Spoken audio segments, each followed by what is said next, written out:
Više od nemaštine, nezaposlenosti, neslobode, Srbe sa Kosova i Metohije boli nepravda.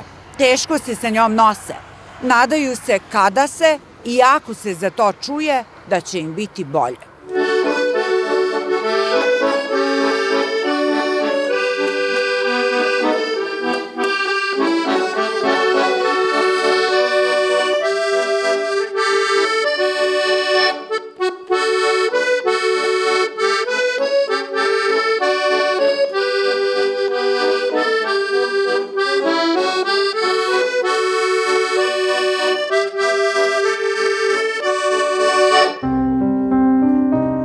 Porodica Zorana Đorđevića iz Gračanice zimu i prvi sneg sačekala je u pomoćnoj prostoriji, letnjoj kuhinji, popucalih zidova, sa krovom koji prokišnjava bez kupatila. Ova prostorija je trebalo da posluži kao kratkotrajno rešenje do podizanja nove kuće i novog krova nad glavom. Nakon godina obećanja i iščekivanja, poslednjeg proleća po nalogu jedinice lokalne samouprave, privremenog organa opštine Priština, stigao je bagir i staru neuslovnu kuću srušio. Nažalost, radovi na izgradnji nove još nisu krenuli. Đorđević je na mnoga vrata kucao, a odgovor iz Kancelarije za Kosovo i Metohiju jasno ga je uputio na privremeni organ. Ja sam radnik opštine u vodovod. Došli, da vam kažem, iz vodovoda moje kolege pomogli, došlo je društvo, došlo je sve, razumiješ, ja, sin, svi, razumiješ, skinuli smo cret, skinuli smo blokove, skinuli smo sve, poslije je došao buldožer radio na 10 dana, je bila velika kuća, to su kuće, to su stare kuće. Sa idejom da se napravi na tom mestu nova kuća. Da, nova kuća, da. Ali momentalno, kako se ta kuća srušila, od aprila meseca, razum, niko nije dolazio. Nemaju krevet gde da legnu. Ja bi prenoćovala neku noć, bi sedala neku noć, ali ja svakodnevno idem. Lepina, svi znaju dobro opština, gde je Lepina. Natamo, navom, od 200 evra živim plate, muž što mi radi. Što je bruka i sramota. Neko ima i po Srbije. Mi nemamo ni u Srbiju, niti želimo mi da idemo sa Kosova. Ne želimo mi sa Kosova nigde, mi ovde želimo da ostanemo. Ali problem je u tome što oni neće da napravu kuću.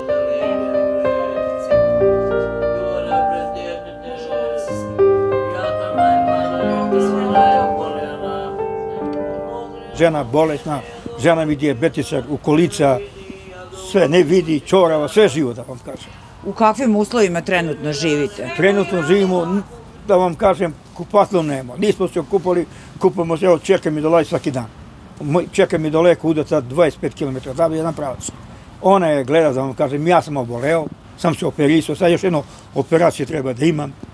I šta da radim? Gde ću u bunar gdje već? Idi kod onoga, idi kod onoga, idi kod onoga, svi me lažu. Struje nema uopšte ovde. Evo vam ovaj deo da snimate ovde, sve. On spava, moj otac, da vam kažem pravo, na klupu u 21. veku. Tu ni pas ne bi živao gde oni žive sad.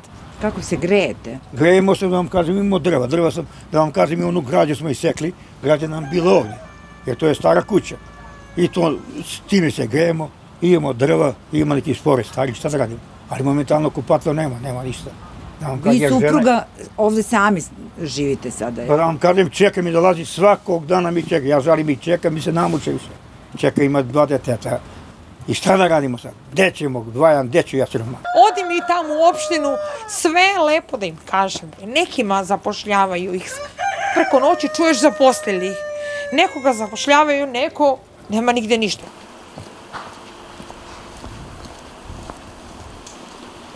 Ima li šanse da se pomogne porodici Zorana Đorđevića? Mi smo videli da je nešto građevinskog materijala stiglo na mesto gde je srušena stara kuća te porodice. Šta se dalje dešava? Kakva je njihova sudbina? Pa kao što je i obećala Kancelarija za Kosovo i Metohiju, porodici Đorđević će vrlo brzo stići građevinski materijal. U toku su zakonske procedure koje moramo jednostavno ispoštovati, ali očekujemo u najkraćem roku da će se to završiti i da će građevinski materijal stići. Znamo da oni žive zaista u nehumanim uslovima, da stiže zima, ali potrudit ćemo se da ovu hladnu zimu ne dočekaju tu gde žive, nego da ćemo im jednostavno rešiti problem i naći rešenje da ovu zimu prebrode u nekom toplom domu dok ne završimo ono što smo započeli. Trudimo se, kažem, da što pre, ja očekujem već u narednih možda mjesec dana i ranije da građevinski materijal već stigne, samo da se ispoštuju zakonske procedure. Znači, izgradnja bi mogla da počne i tokom zime? Sve zavisi od zakonske procedure, ali očekujemo da će što pre biti rešeno njihovo pitanje. Ono što je najbitnije jeste da mi nećemo dozvoliti da oni zimu prezime tu gde jesu, već da će prezimiti u nekom toplom domu. Postoji više rešenja, vidjet ćemo koje ćemo rešenje izabrati za njih, ali problem ćemo sigurno rešiti.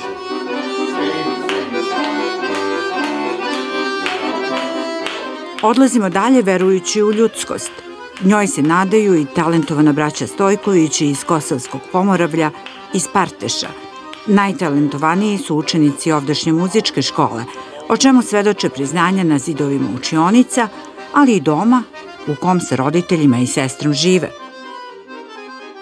Jako je dobro za nekog ko radi u prosveti kada ima đake koji imaju aspiracije da teže bolje, da teže u savršavanju, da teže da budu najbolja verzija sebe. Još, ako u tom imaju podršku roditelja, kao što imaju moji đaci, i voljni su da rade i u školi, da slušaju nastavnika, profesora i da ispunjavaju svoje obaveze kod kuće i da pri tome uživaju u muzici, njihovo napredovanje je neminovno.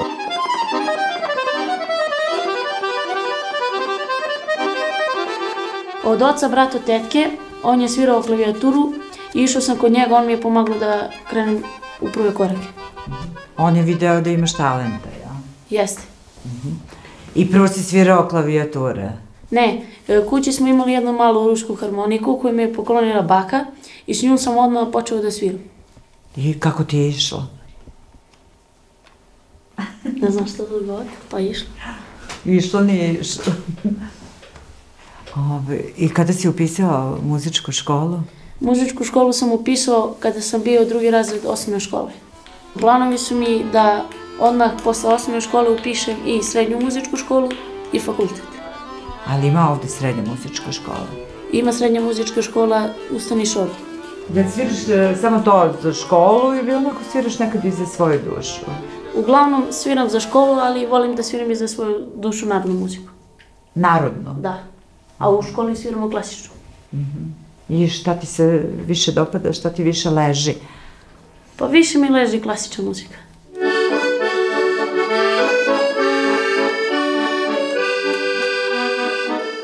Jeste osnovna škola bitna, muzička škola je umetnička škola, nešto što služi produhovljavanju dece, a ponovo deca koja žive u enklavama ograničene su njihove delatnosti i to što mogu da rade, tako da muzika im pruža taj prozor u svet, gde oni mogu kroz muziku da se ispolje, znači dostignu neke više ciljeve u svom životu.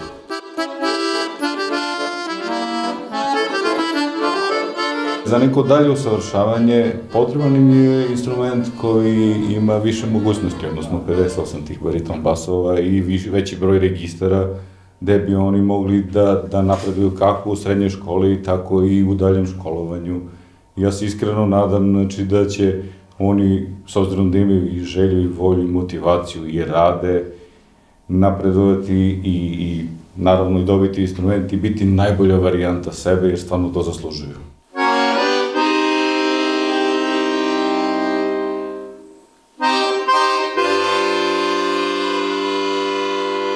Malo mi Jovanu od prvog razreda, on je kod mene naučio prve svoje note, čak i u predškolskom Jovan je bio jako zanimljivo dete, dok su sva neka druga deca htela da sviraju gitare, violine, sve nešto što je mladoj deci interesantno, Jovan je bio striktan harmonika i harmonika.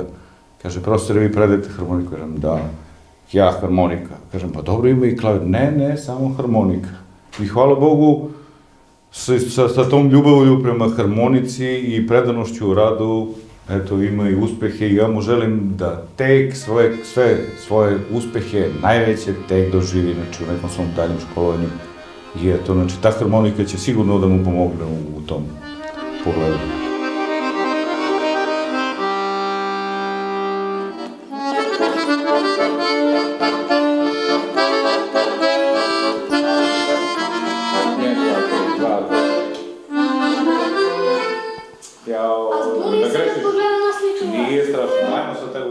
Nikola uspešno prati starijeg brata? Nikola je jedan jako skroman, ali izuzetno talentovan dečko.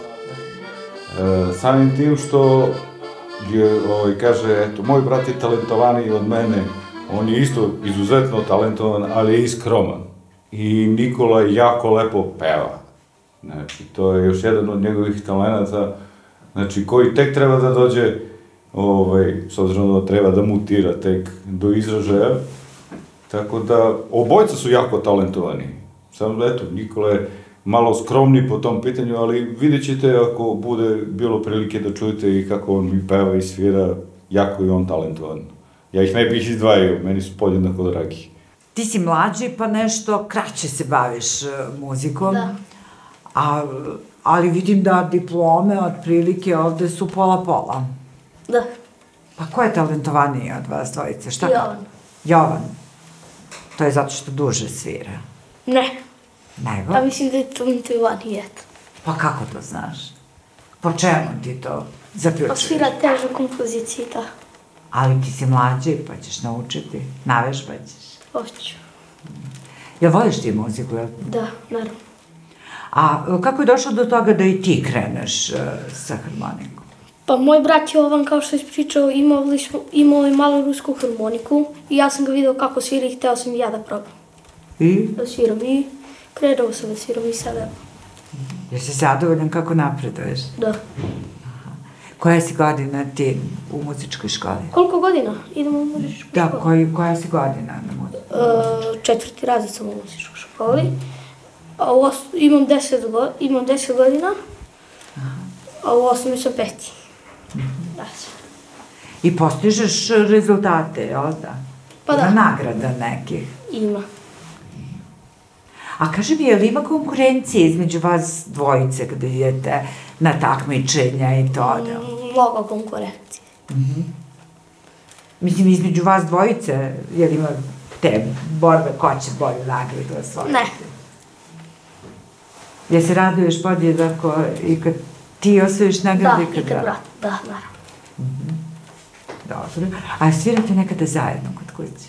Da, skoro svakog dana. Prvo sviramo pomalo klasično, po pola sata i posle uglavnom sviramo narodnu, a najviše volimo da sviramo kosovske pesme. Jao, pa to ćete vi odsvirati. Ali kad dođemo kući kod vas. Vaši, da. Za napredak u daljem muzičkom usavršavanju neophodni su adekvatni instrumenti, odgovarajuće gabarita i performansi. Za ovu vrednu porodicu skromnih prihoda, kupovina skupih harmonika je nemoguća misija, pa su se u rešavanje ovog zadatka uključili i mnogi ljudi velikog srca i dobre volje.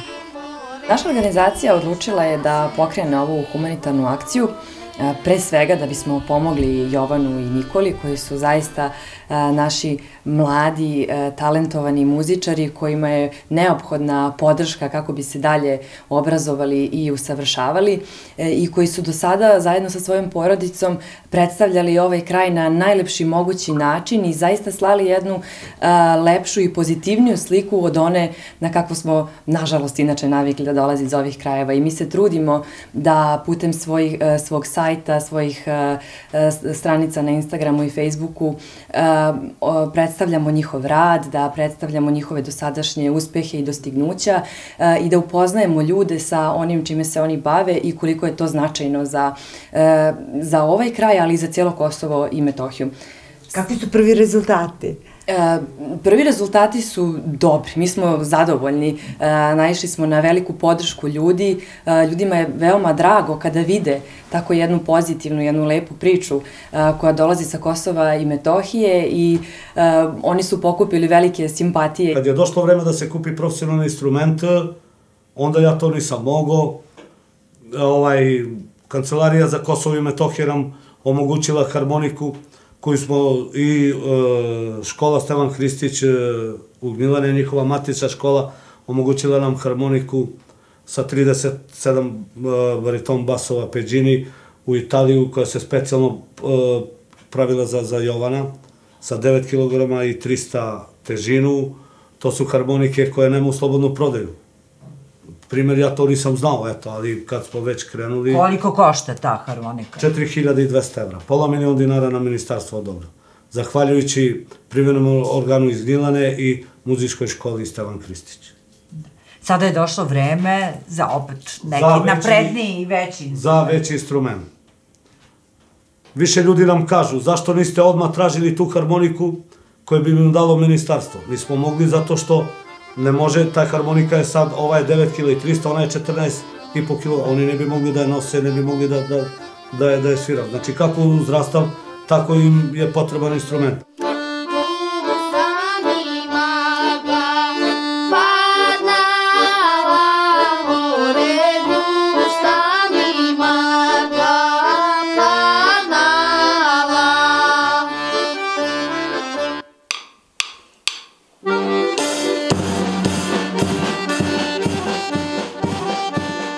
Velika su ulaganja tokom cijele školske godine i u takmičenja, i u njihovo spremanje, i u putovanja na ta takmičenja.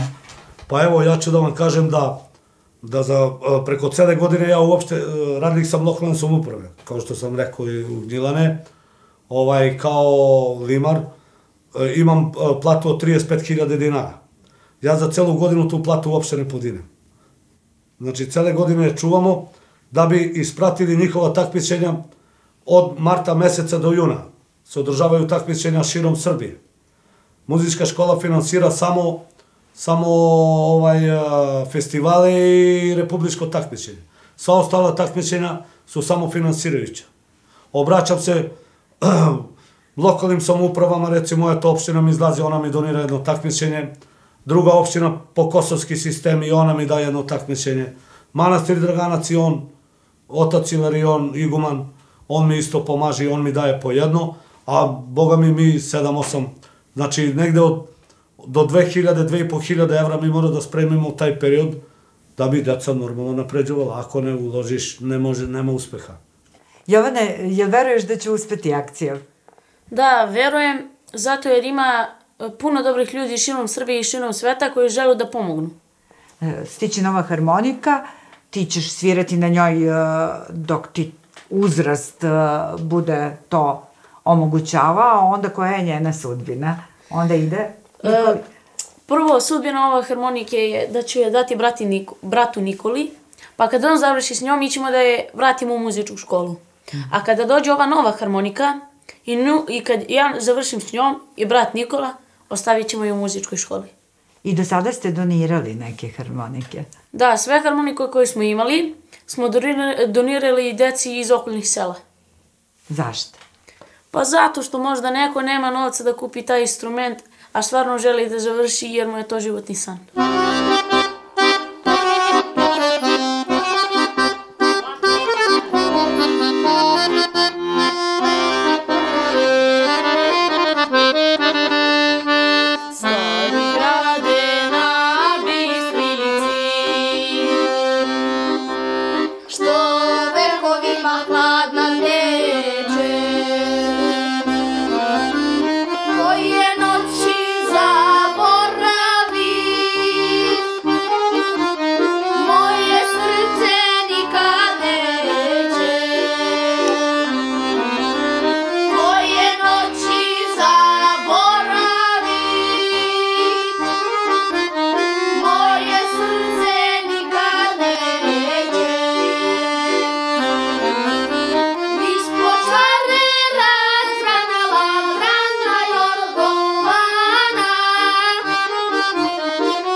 Poštovani predstavniče, obraćam se sa molbom da pročitate ovo moje pismo, a sve u nadi da ćete mi pomoći da rešim neke od problema koji su za mene i moju porodicu od životnog značaja. Ja sam Jovica Ivić iz Čagljevice, koji je bio ranjen 17.3.2004. godine pod rafalnom paljbom od strane šiptara koji su to uradili samo da bi otrali Srbe sa Kosova i Metohije. Imao sam 17 godina, nikom ništa nisam uradio i ništa dužan. Bogu hvala, živ sam, iako 17 godina ja i moja porodica doživljavamo stres kada se na godišnjicu pogroma pročita moje ime da sam smrtno nastradao. Jesam istraumiran i sa oštećenjima i vidnim tragovima i posljedicama, ali sam živ i trudim se da budem dobar, zdrav i normalan čovek. Oženio sam se i imam ćerku koja završava 1. razred, mnogo bolje i lepše bi bilo da moje dete živi u normalnoj okolini. Okruženi komšijama druge vere koji govore drugim jezikom, moje dete, supruga, ja i otac smo sami bez društva i prijatelja jer su 99% prodali i odselili i potražili sebi bolji život, što bih i ja želao. Gledao je ubicama u oči. Teško ranjen, ostavljen na ulici da iskrvari, dobrom lekarskom intervencijom spašen mu je život. Pokušaj ubistva Jovice Ivića iz Čaglavice bio je uvod u trodnevni martovski pogrom srpskog stanovništva te davne 2004. godine. Tada je pao prvi mrak i na pola puta do kuće nestala je struja. I odjednom iza mene se našla kola, paralelno sa mnom, izjavili su: dečko, ja te pitam nešto, na albanskom, naglasak na albanskom. Ja sam samo okrenuo i video kao usporedni snimak, izvadio i pištolj i počeo da puca. Ja nisam znao o čemu se radi, jer bio sam i u šoku. Crvena Golf trojka, znači dok je pucao od siline udarca, ja sam jedno 1,2 metra, pošto sam imao i neke kese, vratio nazad, pao. Oni su počeli da psuju i pobegli su. Ja sam ležao nekih 15 minuta, nisam znao o čemu se radi, bio sam u šoku, pokušao sam da ustanem, a nisam mogao. Kad sam se okrenuo, kad sam video da je oko mene lokva krvi, da ruku nisam mogao da pomeram, noge isto, pokušao sam da se okrećem, ali i tad nisam mogao. Nekih 15-20 minuta sam zvao u pomoć, čule su me komšije, naišli su, i onda su me prebacili, a pre toga, naišao je iz UN-a džip. I on je došao nekih 2-3 metra od mene, ali nije htio da im pomogne. Iako sam zvao, nije hteo, okrenuo se i otišao. Ignorisali su da imaju nekoga ko je tako sa teškim ranama na putu. Da, okrenuo se i otišao. Komšija, znači posle 15 minuta došao, pokupio me, objasnio šta i kako. Prebacili su me do interne klinike u Vapljem selu, tu mi je pružena prva pomoć. Iz interne do hirurgije u Gračanici i onda su me transportovali do Mitrovice i tamo su me operisali. Danima je vaš život bio ugrožen, stanje je bilo kritično. Da. Bio sam u komi 3 dana. Kad se probudio iz kome, ležao sam još nekih 10 dana u šok sobi. Onda su me kasnije, kad se stanje stabilizovalo, prebacili na odeljenje ortopedije. I onda još tu sam ostao nekih par dana, jer nisam mogao da ustajem, nepokretan sam bio i transportovali su me do Kliničkog centra Srbije.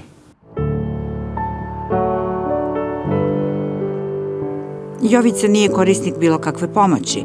Državi se obratio tek kada nakon više godina supruga i on nisu uspeli prirodnim putem da prošire porodicu. Za sada imaju jednu ćerku, a za vantelesnu oplodnju nemaju sredstava. Iz stare neuslovne kuće u Čaglavici rešio je da se preseli u obližnje Badovce, gde bi se njih troje osjećali bezbednije. Jovica Ivić ima jednu molbu, upućenu onima koji na nemile tragične događaje sporadično podsjećaju. Živ je i zdrav. Srećom nije žrtva martovskog pogroma. Moli samo da informacija o njegovoj sudbini bude precizna. Teško ranjavanje je preživeo, sa drugim nepravdama nekako se bori.